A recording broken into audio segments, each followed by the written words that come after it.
Hi guys, welcome back to the channel.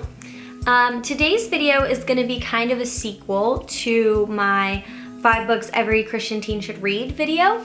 In the teen years, I was having kind of a hard time because all the authors that I read growing up as a child were kind of getting babyish for me.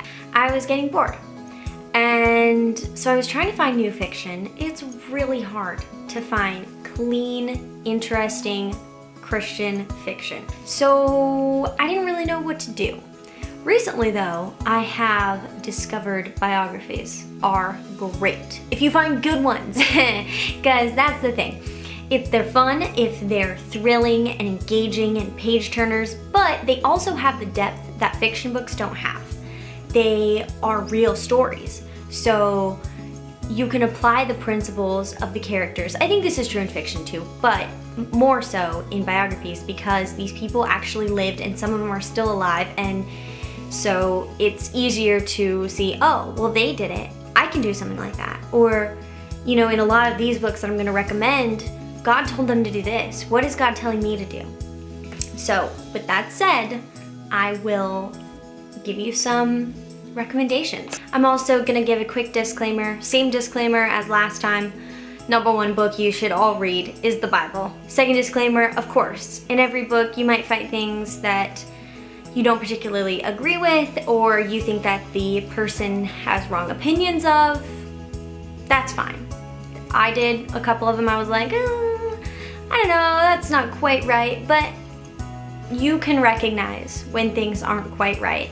And the Lord will tell you, you know, and you'll move on because the stories are worth it. So first, most general recommendation I have is read a biography about a president. It's impressive to me to see how much work they put in, what they do. I read one about John F. Kennedy and the Cold War and like the 13, I think it was the 13 days. How much stress they're under. This one is about Lincoln. It's Abraham Lincoln, a man of faith and courage. I read this in high school. I enjoyed it. And it's just stories about Lincoln. And I was really impressed by his strength, his quiet strength, and how he would get opinions from different people and strategize, and he was just a very wise man.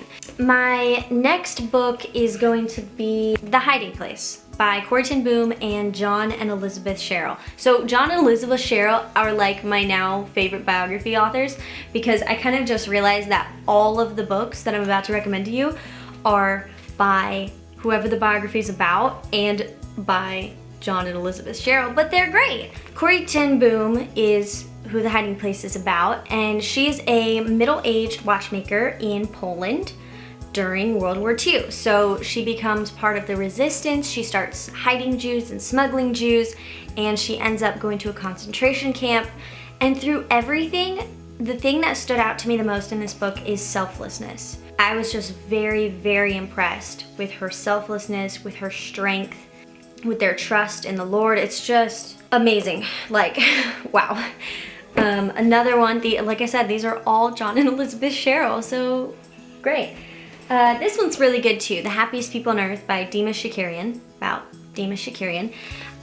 He was an Armenian and he founded the Full Gospel Business Men's Fellowship International, which helped create opportunities for evangelists, and it's a really interesting book because just the faith and the trust, it's just, there's a common theme. I'll talk about it at the end through all of these. This one, The Cross and the Switchblade, David Wilkerson, this is like a mature one, okay? You younger teens, don't read this. Maybe get like a younger, I think there's like a younger version of it, because this is about David Wilkerson who goes into the New York gang scene and he witnesses to them and he ends up bringing a lot of them to the Lord. He starts a teen challenge to help kids get off of drugs, to help them get their lives together. But that being said, there's a lot of violence and drugs and other things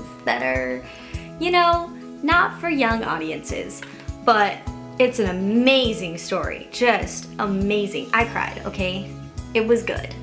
I don't cry super easily with books, but I cried. Okay, God Smuggler by Brother Andrew. So this one is about a man. So he goes into places that were communist, or at the time were, or kind of are coming out of it. And he goes and he preaches and he smuggles Bibles in. So he gets to these people, and this book just made me realize I am so blessed to have a Bible. In all of these books, the most amazing thing to me is how the Lord called them out. It's so impressive, and it's so amazing to see these people. They're like, okay, we don't have food, and the Lord gives them food. Okay, I need a car. The Lord gives them a car. I mean, just the provision, it's amazing. And this is where you can clearly see people doing hard things.